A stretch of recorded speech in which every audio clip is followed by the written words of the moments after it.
Hello, good evening. President Ragland, members of the board, and Dr. Smith. Zach Tanner and I are pleased to be here with you this evening and discuss iLEARN. As many of you know, high-stakes testing in Indiana is ever evolving. And as there's been much change with assessment and we're implementing a new assessment this year, we felt it was really important to be here with you to discuss the current landscape. So after all of the issues with assessment over the past few years, particularly ISTEP, some people might be wondering, why does Indiana have a statewide assessment at all? So first, kind of want to start there. The federal government, with the Every Student Succeeds Act, has a requirement for states to have an assessment for English language arts, mathematics for every student in grades 3 through 8 and in high school, and then again in each grade span, so elementary, middle, and high for science. So that's why in the state of Indiana we went from iSTEP to iLEARN instead of iSTEP to no assessment. iSTEP's been plagued by technology issues, scoring glitches for many years, and that in large part is what led our legislature to take action to remove iSTEP. So with House Bill 1003 in 2017, they replaced iSTEP with iLEARN. Now, the goal was for iLEARN to be more than just a name change for the assessment. So the goal was really to find or create an assessment system that would assess students on grade level standards, but is tailored to each child. So they were looking for a computer adaptive assessment. It was also geared towards allowing students a higher level of access, so thinking about the accessibility tools to allow students to interact with the assessment, and then also really around providing schools and teachers useful information in a timely manner about students' learning and mastery of content. Our new vendor, the new assessment vendor for iLEARN, is the American Institutes for Research, or AIR. While we won't officially know how well their platform or assessment system performs for our students until we test later this spring, their track record in this field does give us confidence. They've been delivering adaptive assessments for over a decade.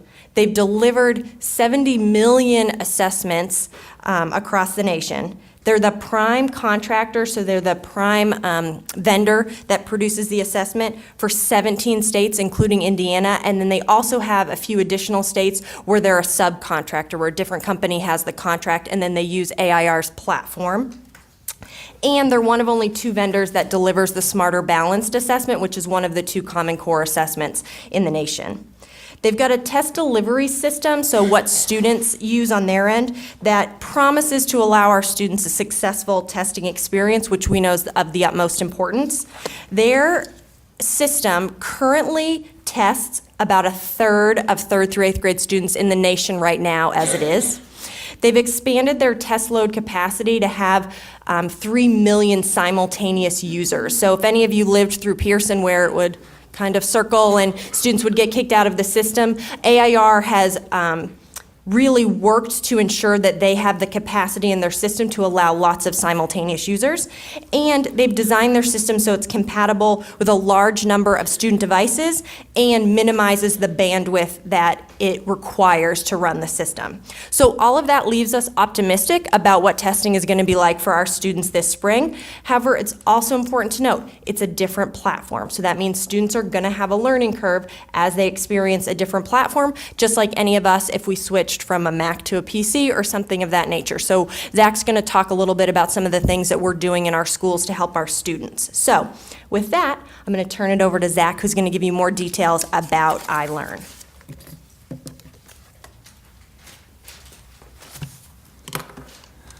Good evening. Just kind of taking you through the broad strokes of this assessment and kind of what our office, as well as other offices in the EVSE, have kind of done to prepare our students and our staff for this transition. So basically, first question that comes to mind is, what is iLEARN? So I have for you the acronym and what that means, so that broken down for you.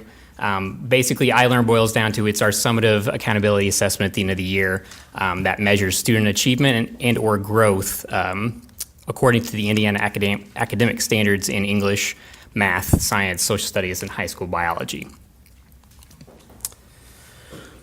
So kind of taking you through some similarities and differences between what we've been using with iSTEP and now what this iLEARN assessment will be.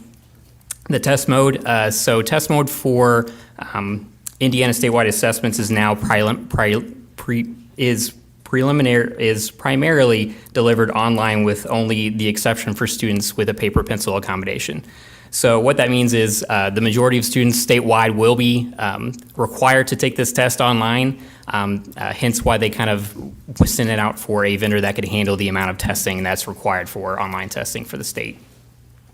So while the iLEARN assessment does measure the Indiana academic standards, the iLEARN is intended to more precisely measure the breadth and the depth of those standards.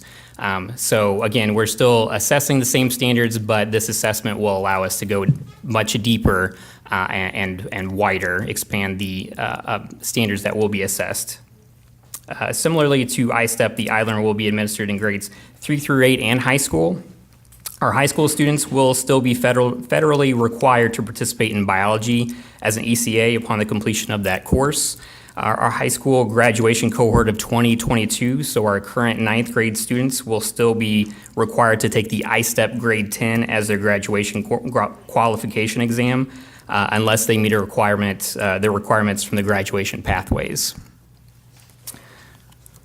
Some of the differences between iLEARN and iSTEP. Unlike iSTEP, the iLEARN will now feature the computer adaptive testing, as Katie kind of mentioned, for English and math subjects, while science and social studies will remain as fixed form assessments. Because of how computer adaptive testing works, students taking English and math will see different questions from each other as they progress through the test. So conversely, the science and social studies fixed form assessments will remain the same questions for all students. The iSTEP had a fixed administration time, so what that means is that within the directions stated to students, they had a specific amount of time to complete their tests in. The iLEARN assessment is untimed, and students are allowed as much time as necessary to complete their work. So since students have the ability to continue working on their tests across multiple days, schools have been provided the flexibility to be thoughtful about how much time is allocated each day to testing. The IDOE has provided guidance to school corporations on how much time it takes to complete testing on average, and then through their research, the IDOE anticipates each grade level will see a total reduction in testing time by an average of 2 hours. In the EVSE, we have been working closely with building administrators and school test coordinators around iLEARN scheduling to ensure the best situation for our students. Previously, iSTEP required testing with 2 separate windows throughout the spring. One was in February for the constructor response and essay questions, and another was in April for the selected response questions. iLEARN only requires 1 administration window. And what basically happens is that they've combined those 2 separate pieces into the same window. They've collapsed them into 1 window at the end of the year in April. Delivery of the test content will also be different in how it is done for iLEARN. It will be very similar to what we and our educators are used to with NWEA testing, in that the teachers would release the test content from their computer to students' devices.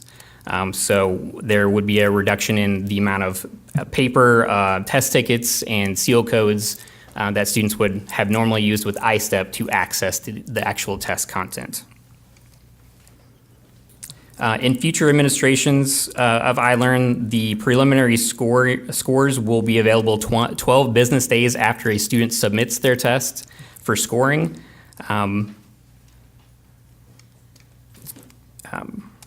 And final scores should be available in July. Unfortunately, because of this being our first year of administering iLEARN, our scores will come back a little bit later because of the cut score setting window that IDOE will be conducting in July. So we can expect to get our scores a little bit later just for this first year. Quick question about that. Mm-hmm. Knowing how the iSTEP thing, the scores were never when they were supposed to be. When they went this new system, is there anything in place that, okay, we're supposed to have them back by this date. If they're not, this is what's going to happen. You're going to, any penalties for? Yeah, it was part of the request for proposal. You had to commit to the turnaround that the state required, so there can be penalties applied. Okay. The first year will be different though because of the cut score setting, but after that there will be. Financial penalties for the Correct. preliminary scores, is that just to school corporations or just to some major place just to see? No, preliminary scores mean, and Zach will get into this a little bit, but that means parents get scores and we get scores, but then there's a rescore window. So if you feel that your child's constructed response items should have been scored differently, they should have received more points, you can submit those for rescore, and then those are rescored, and then we get the final results back after that. That's great. Just as an example, to kind of follow up on that question, AIR is also our vendor for our iRead 3 assessment this year.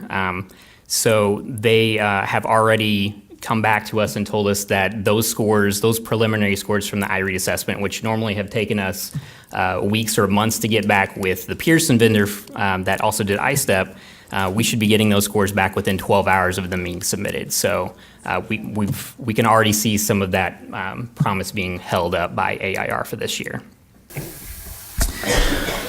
Excuse me, there it is. For special ed students, adapted testing, or anyone who's helping them complete the test, is that included in this same time process? Yes. So special ed students that are also taking the iLEARN assessment or that qualify to take the iLEARN assessment treated just like every other student, so they should get their scores back at about the same time as well. But there's no time limit, so by Correct. that, I mean, how much time can you give them to where the time limit finally runs out? You can't just go forever. We're definitely providing guidance to our schools to make sure that testing doesn't exceed a huge amount of time. So It's Right. not beneficial for a student to sit at a device for 6 hours Right. taking the test. So we've been working with our Well- special ed department and our Yeah. administrators about being thoughtful. And there's some that are going to be struggling, so they're going to just take their time, hoping the thing will run out. To be, and sometimes we had to retest those individuals because they just didn't want to take it because they didn't feel like they could pass it. And I'm sure there's still children out there that still struggle with this, so there is a. It will be interesting due to the adaptive nature of the test, because if you miss a question, then it should bump down a little bit, so. So in doing that, it's kind of like competency-based classes, adaptive. Will we have a better indication on what they don't understand, say in sentence structure or in math, and they understand fractions, but they don't understand decimals or whatever it might be? I mean, will this drill down a little bit deeper so we can then give them the tutoring or whatever to be more successful the next time? we haven't seen what the reporting system would be like, so I can't tell you exactly what we'll see when we get scores back, but we should be able to more precisely pinpoint student needs and student strengths with this assessment. What you just lifted, Chris, is one of the touted strengths of an adaptive assessment, though. Yeah. So one would hope that it is disaggregated enough for us to actually find that sweet spot for each individual student. So will it be similar to NWEA? I mean, I think that kind of like pulls like what? So it is in kind of in the vein of what a computer adaptive assessment does. One thing that I'll touch on here in a second will be the iLEARN assessment specifically testing students on grade level standards. So when we do NWEA testing, a student that's performing well above grade level could see other grade level content that's above their grade level, or conversely, they could see grade content below their grade level as well, if that's where their knowledge is. But that will not be the case on iLEARN. iLEARN, you will only be assessed on your grade level content. That's good. So have they done, I'm sure, we don't, of course, people do, have they looked at, test anxiety, stress of it being time? Have they seen other corporations that have utilized this where maybe scores went up because it wasn't time, they didn't have test anxiety necessarily, they knew that they did their best, but as long as they could maybe go for another question, to get some, still get an opportunity to answer that one? I'm sure they have. A lot of the items that they'll be using are vetted already, so they piloted the items before. They have data collected around the items, so they can tell us, on average, or look at a data set and tell us, how long it took for the students to complete the test. A lot more data, specifically feedback on that particular item, so they can tell whether it's a good one or not. Do we know if scores may go up because we've eliminated some of those? I don't know if we know that. I do know our state has been reaching out to other states like California, who also went to an untimed assessment when they moved, to see kind of were there things that they were unanticipated when they started this assessment, things that we should plan for. So I know our state is reaching out, but I do not know the answer to your question about whether they saw bumps in scores or not. I think it'd also be difficult to ascertain that because there are many variables that are in play, primarily a new platform as well as an adaptive test. So I think research in terms of that type of analysis would be over the same vendor, the same platform that goes from a fixed test to an adaptive test, and perhaps that would be, but I'll tell you, anxiety is going to be anxiety when it comes to, unfortunately. I've got one more. I've never thought about this before, but if you skip a question, can you go back in this or do you have to just keep moving forward? Or if you figure out later you did something wrong? You can't skip a question for the computer adaptive model. You do have to have a response in order for the next question to generate for you, but students can always go back and change their previous questions, so their previous responses. On those essay questions, can two people respond to it differently and still be correct? So who decides whether the essay answers the question correctly? So AIR puts together their scoring information, and they'll have samples at each of the score points based on the rubric, and then they train individuals to score the assessments based off of the examples that they To have get in the these rubric. points, as long as those points are in there. And those are typed You're right. questions. Yes, they are, which is a change for a lot of students. We had been moving progressively to our students taking the first part of iStep on the computer because that was becoming more, each year the state was adding requirements around testing online, but it is problematic for students who are not fluent on the keyboard in terms of writing a response. And now this year, every student will be doing that. That's across the whole state, though. Across the whole state, not just Wasn't our us. decision, it's just the whole state. Correct. Because that If is hard. If you think about students that perhaps don't have computers at home. Oh, no. Or have computers at home in terms of tablets, but not necessarily keyboards, the fluency with which they write would be another one of those variables, Chris, when it comes to fixed adaptive versus a platform. Oh, So, it's, Like my kids, they can take it on their phone in 20 minutes. yeah, but the typos and such that you have, how to spell a word, but my phone never seems to spell that word right. The typos, but everybody's in the same boat. Exactly. For ESL kids, what do we do with those? Can they take it in their language if they're new to the English language? Can they take that in a different language? So there's a couple things that are new with ESL, and actually you just know where we're going with this. But so what used to be is when you first entered the country, if you were in the country for less than 12 months, the federal government gave you flexibility that those students didn't have to participate in the English language arts portion of state testing, but you had to participate in math. What they are now doing is they do not have that flexibility anymore. You are required to participate. So in our state, what they're doing is the first year that you participate, so I'm new to this country, I'm taking my iLEARN in English and in math, and I just count for my school in terms of the fact that I participated in the test. And then the next year, year 2 that I'm in the country, I will count for participation and growth. And then year 3 that I'm in the country, I will count for participation, growth, and my performance. So the students are required to take part in the exam, but their performance on the exam doesn't count in that initial year or in year 2.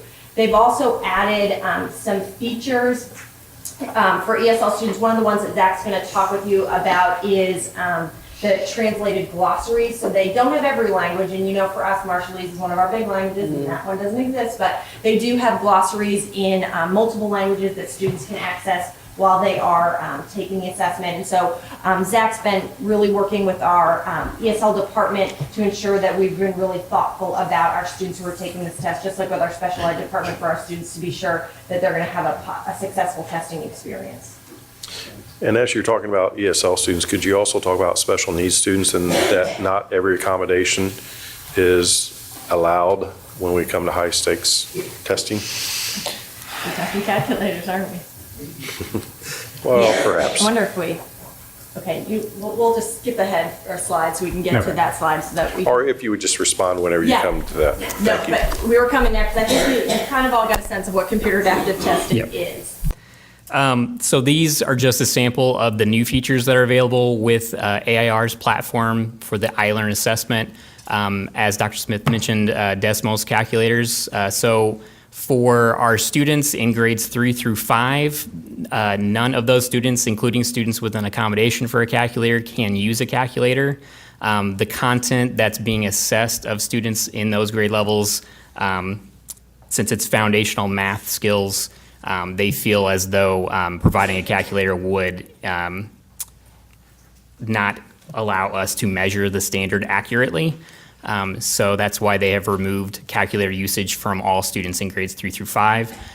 Grades 6 through 8 will have access to an online Desmos calculator. Any student that has an accommodation for a calculator in grades 6 through 8 can also be provided a handheld calculator. The use of a calculator in grades 6 through 8 is still only allowed for specific sections of the test that a calculator can be used for. So there'll still be a section of their test where they will not be able to use a calculator since it's measuring those foundational math skills. There's been a lot of feedback with the state because the IEP system that houses our student IEPs for our students with disabilities had accommodations in there that were not compatible with iLEARN. So there was a lot of kind of conversation back and forth to ensure that, because what accommodations are in IEP is what gets uploaded into the system for students into the AIR system so that students have those accommodations when they take the test. So calculator being one that was particularly problematic at the beginning of the year. So really trying to work through those. But that's why Zach's been really working closely with Jackie Barnett and with Nicole Alcorn and their teams to be sure that we're really ready for those students to be successful.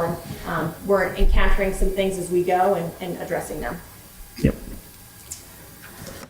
The only other tool that I really wanted to call attention to is under Universal Tools. It's an item tutorial. The item tutorial, when we've had testing with Pearson in the past, especially with iStep, we had technology-enhanced items that were a part of the assessment. A lot of times students would get to an item like this and they didn't really understand what they were supposed to do with the technology in order to answer the question. So AIR kind of addresses this issue with an item tutorial feature. It's available on every single question on the test. And what it is basically a short video that shows an example of someone walking through and utilizing that particular question or answering that question. So students, if they don't know how they can go about kind of responding to the question, they can watch a video and very quickly see how they can go in and do that. So that's a great resource for our kids and definitely something that we're letting our teachers and our administrators know.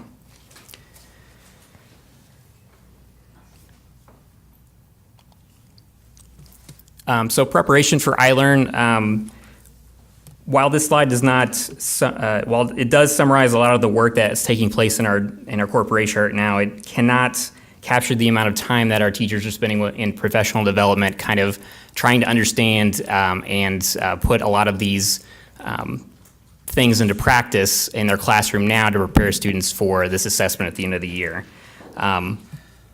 While students are being exposed to a lot of these features and this system as often as possible with, we just conducted the state readiness test in January, so that kind of allowed students to get in and see the system. They'll be able to take practice tests within the next month.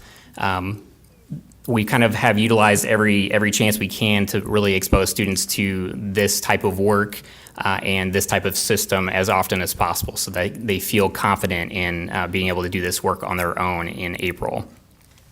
Our teachers, again, investing a lot of time in professional development with our coaches, our district coaches, working through blueprints, item specifications, and the performance tasks.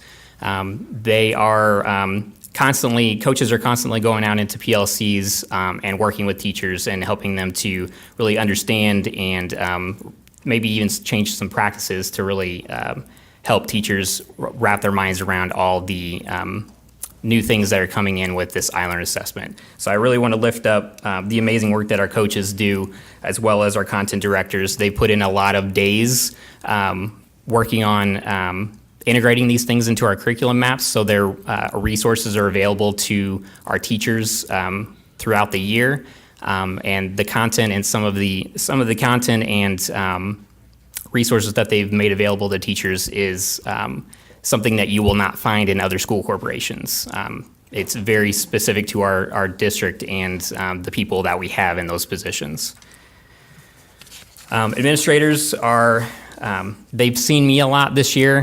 We've had a lot of meetings together, whether it be at the principals' meetings or some of the other meetings that we've had out in the district. They've gotten a lot of PD from me around the timing and the scheduling, as well as test security and practices and procedures. So we're hoping to get them just as up to speed as their teachers and make them as confident as they can be with all the tasks that they'll be responsible for with this assessment. And I will say, we met with all administrators so that they could think through how some of the differences with this assessment will impact testing in their building. So thinking about the fact that it's untimed, thinking about the fact that you don't have to have certain students testing together because they're time and a half or double time, and just really being thoughtful about what this is going to look like. And in the multiple years that I have been working with testing in this district, I don't think I've ever seen people smile at me during PD or really feel positive about testing. And we had a number of administrators who really felt like the changes that were being made were going to be positive for students in their building. So that, I think, really makes us feel good about where we're going in Indiana. So hopefully we'll see that play out in April. But I did want you to know that buildings are feeling good about the flexibility that they're going to have for students. So this process of preparing for iLEARN, it really started with and continues to be a collaborative effort between our office as well as multiple departments in central office, even going into the Office of Technology, which has been a great partner in us in transitioning to this new online platform. I also want to, again, just reiterate the good work that teachers and administrators are doing to kind of prepare their students for this work as well. Kind of the last thing, I wanted to give you some more specific deadlines that have been set by the DOE in as far as when scores will be available for districts. So they're anticipating having preliminary scores available after cut score setting is done in July. So July 22nd should be the date that preliminary scores are posted. There will be immediately after that a rescore request window where parents can contact schools and have a rescore request sent to have their child's score looked at again, have their open-ended or constructed response questions looked at again in anticipation of maybe rescoring it. And then we'll have our final scores hopefully on August 15th, at which that will be, obviously a new school year. So we will be providing our principals and teachers with more professional development around those scores and the data that we get back from that at that time. So, are there any other questions that I can help answer or address?